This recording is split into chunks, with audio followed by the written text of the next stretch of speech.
So hi, thanks for having me. My name is Tim. I'm from Hamburg, Germany. I'm currently responsible for a software for conversion optimizers called Iridion. But prior to that, for the past 13 months, I worked in digital product consulting. And building up on this, from this period and the experiences I made up there, they led to my talk, which is MVPs are too expensive. And I will share some experiences from my side, what led to this conclusion, and what you could do about it to avoid falling into this trap of this perception for your stakeholders. So at first, I'm happy if you take away 3 things from my talk today. At first, what's the actual problem for when you work with many stakeholders about the conception of MVPs? The second thing, why you should even start your hard work of validating initial ideas before you jump into code and build an actual MVP. And the third thing is what the actual challenge is when you try to validate hypotheses which are related to upsell moments in freemium products. But before going into that, I wanted to make sure that we have all a certain basic understanding of what an MVP actually is. And this is why I brought the best visualization, at least I could find around the internet. You may have seen it before. It's from Henrik Nieberg, which is quite a known agile coach, worked with Spotify and other companies. And I really like the visualization he has provided here, basically comparing the more traditional approach that it takes you 4 steps until you have produced something which is valuable for your users or your stakeholders. Instead, you should already try to produce value of the very first step you take when building a product, building a skateboard, when your end goal vision is building a car. So that's a very good emphasis of what an MVP could be. But there are some misconceptions out there about what MVPs actually are and what they're supposed to do. And those misconceptions especially have encountered to me when working with more traditional thinking companies, old school CEOs, and past experiences they made when building products with agencies or other internal partners. So the first one is that an MVP is basically just a crappy version of all the planned features of your whole product. But nevertheless, this crappy version of all the features is still good enough to live on even after you have launched and you don't need to iterate on those. And the third thing is that an MVP is actually the cheapest way, and thereby also the fastest and maybe even best way, to validate your initial critical hypothesis.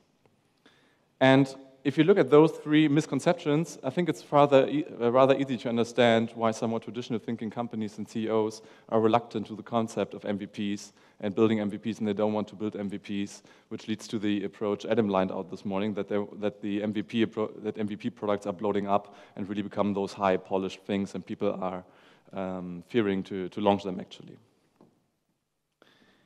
The best definition, at least I could have come up with when trying to rephrase what an MVP is about, at least in my head, and how I try to communicate it to other stakeholders, is that an MVP is mainly about building the most critical value proposition you have come up with your product to further prove your product's ideas potential and the product market fit, and to ship it in the best possible quality. It is not about building just a slimmed down or extremely compromised versions of all of your features. So this is how I try to rephrase the meaning and the purpose of an MVP towards stakeholders, other CEOs, and more traditional thinking companies. Fact remains that you have to build an MVP, which leads to another problem we will tackle in a couple of seconds. So after having this, taking a look at this beautiful visualization from Henrik Nieberg, what an MVP actually is, and looking at a slightly rephrased definition of what it is, one could say that MVPs are pretty cool. So we should do them. They're good. We should validate them, validate our hypothesis, doing MVPs all the way. There's a certain problem with it, at least from my experience of thinking.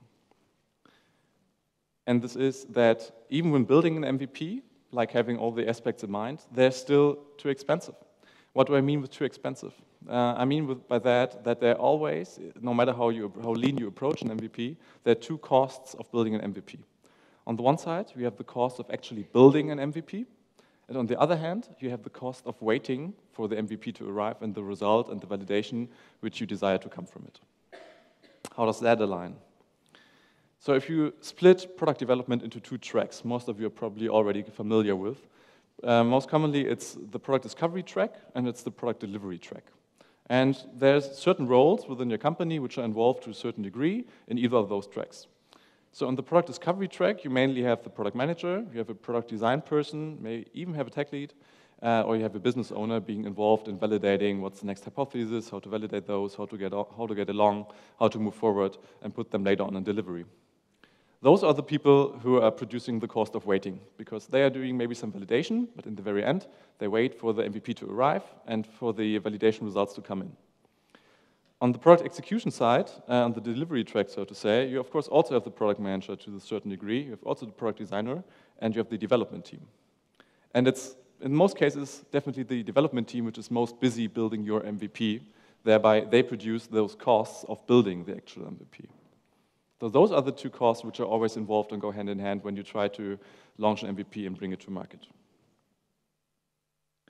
When you look at the timeline of an MVP, when you actually try to push it out the door, no matter how you approach it, there may be some differences in the way your company is structured or how you do it, but in the end, I've experienced it that a couple of steps always repeat themselves. On the very first step, you have to do some kind of concept or design work, you have to lay out what you want to build, you somewhat need to slice your stories or your tickets, however you frame it, to structure your product team's work, you need to do some rough high-level estimations so you know what you're running into, you need to plan your work a little bit, and then you have those development iterations, mostly in the form of sprints, until your product finally arrives. Which means when you build an MVP and you use an MVP to validate your hypothesis, this is the moment you're validating at the very end. But in my opinion, this is the actual moment where you should be validating your critical hypothesis, and it shouldn't take you the time which is needed to go through those 4 steps in order to, until you arrive at a validation point. So what can you do about that? One thing to have in mind when trying to untangle this MVP delivery validation problem is to still look how those 2 tracks, product discovery and product delivery, play together. So on the top end, you always have the repetitive actions of framing a problem, exploring the problem, validating it, creating potential solutions, and then you have a yes-no decision point, and then you, of course, it drops down to the delivery track if you're lucky.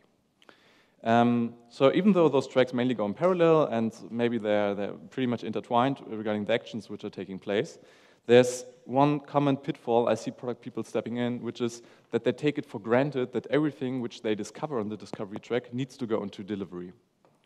And to increase the pressure of letting the stuff drop down, what you have discovered in the upper track, is that management is most oftentimes most focused on the down part. So they are focused on what you're actually producing, what's the output, what are you executing on. This increases the pressure to you, and which leads to like maybe some very speedy decisions regarding what to bring from discovery down into the delivery mode. So after laying this out, the necessary costs which are related to building an MVP, and that you should validate even prior to starting the first design concepts, leads to the conclusion that you need to be pretty creative when it comes to validation of your initial hypothesis, even without a development team, because they produce those costs of building, which you should avoid in the first place when you're early on. Which is kind of hard, because creativity is hard, being creative is hard. So it's fair to raise the question, why do I need to validate at all? It's hard. Can I just build the MVP and roll it out there? You can't. And there's a very simple explanation why you can't do that anymore. So in former times, you had this approach of like, what was the way of allocating resources, time and money? It was basically top-down, or someone in the team said, I think this is a pretty good idea, based on my gut feeling, from what I know, we should do it, we should spend time, money, and people on that. Compared to a more modern approach, which CEOs and product leaders are taking in companies, they ask the people coming up with ideas, where's the actual proof that this is a good opportunity to spend time, people, and money on? And this is the reason why you should validate in the very first place, because in today's world, you even have to earn the right to allocate resources to building an MVP by validating even prior to that, by collecting proof and pitching your initial idea. When I look at the way people validate out there, I see 4 very common mistakes being made. The first one is that you fall for confirmation bias, which is to just look for confirmation for your initial best idea. There's a very good post out there from Marty Kagan from Silicon Valley Product Group, which perfectly outlines this pitfall of just hunting confirmation for your own initial idea. The second one is that you only set up one hypothesis to validate and don't go with a broad set of hypotheses outlining your complex product. The third one is that you only validate indirectly, and I will come to that in a minute, what this is about. And they pick the wrong method for the right questions. So even though you may know what you want to validate, you simply pick the wrong methods. Which leads us to the questions, which type of validation are out there? On the one hand, of course, you have the qualitative type of validation, which is you talk to people, what do they need, how they are people solving the problem. So you talk to them, it's about what people say. On the other hand, you have the quantitative and behavioral type of validation, which is, do people want the product, which design works better? So you're interested in what they do, not just what they say. Those are the two main types. There's another aspect which comes into play when you try to validate your hypothesis, and this is the degree of which upsell or purchase decisions are involved in your validation. The reason for that is that buying something, whether it's a pricing tier for your SaaS product or just an e-commerce product, purchasing something at the very moment where you put in the credit card data is such a deeply psychological event which increases the factor and the complexity for your validating efforts. So, for example, if you look at your typical freemium product funnel, so most of you out there have probably heard of them, you're even probably using freemium products, so you have a basic tier, and at some point you need to upsell. And the typical freemium funnel looks somewhat like that. So at one stage, you have the download access. So you download the app, you access the website in the very first place. You sign up, you register for your product, so you're in the free tier. Then you start to engage with the product, you build up usage, you get a certain login effect building up. And at the very end, you have the upsell effect, of course. And if you have a hypothesis around a freemium product, an upsell-driven product, you of course have to look at this funnel and have to establish very early on where in this funnel is your make or break hypothesis for the end success of your product. Let's just say it's here. So the very success of your new product or feature idea depends on how many people do sign up in the very end. The bad message, or the bad news for this one is for everybody who loves talking to people, this is probably not the way to go if you want to validate whether someone will buy your new feature, a new product. Because as I said earlier, buying something is so psychologically hard to reproduce when talking to people. You just have to fake the purchase experience as close as possible to the real life in order to get a valid result, whether someone will buy it in the end or not.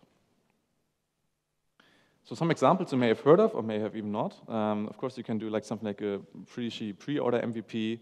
You can do some smoke tests by just putting up a small trap for the new feature. My personal favorite, you do some fake email testing by just suggesting there's a feature and people can buy it right now, right from the email. And you can do a concierge MVP. So those are methods you should focus on if you really want to get down to your upsell-driven hypothesis around the success of your product. And to give you a very specific example, also what I meant earlier on with only validating indirectly. So for example, let's say you have a freemium product, which is a social network, maybe for business purposes, and you have the hypothesis that you introduce the visibility of profile visitors as a new paid feature to business professionals. And we think that this will generate an additional growth of roughly 15% more premium members per year. And then you come up with an experiment and you say, I'm confident that the hypothesis above is true when I see a roughly less than 3% click-through rate on the new profile picture email test. So the problem here with this hypothesis is that you're testing engagement. You're just testing, does this new image click? So does it engage with our users? So it's fair to assume that in the long run, this will lead to a more upsell-driven increase, but you can't be sure because you're just focusing on the engagement. A better way to do is that you state the success criteria of your experiment, new hypothesis, that you really have to put in a specific buy now button. So you have to fake that people are going to really can purchase this access to the new feature in the email already, in order to be more certain that people will buy also in the very end. So this is a concrete example comparing just validating for engagement, comparing to validating for upsell willingness in the last one. To summarize some findings when it comes to validating upsell hypothesis, the first one is don't fall for qualitative methods, even though they may be a bit better or a bit easier to conduct. And you have to be less creative to do qualitative validation. You should focus on quantitative measures. Don't focus validated engagement with a real willingness to pay, right? So because it's so psychologically difficult for us to fake purchase decisions, don't focus on the engagement, focus on the real upsell. Fake the payment moment to make it as real as possible, no matter how you do it, whether you copy the credit card data from the MailChimp form by yourself and put it into your billing tool. And the last one I would recommend to prepare is that you should have some vouchers and discounts in place as compensation for those people who try to upsell, of course, can't in the very first place. Because there is some anger amongst users, you should be ready to react to those. And those were my thoughts on why MVPs are too expensive. Thanks.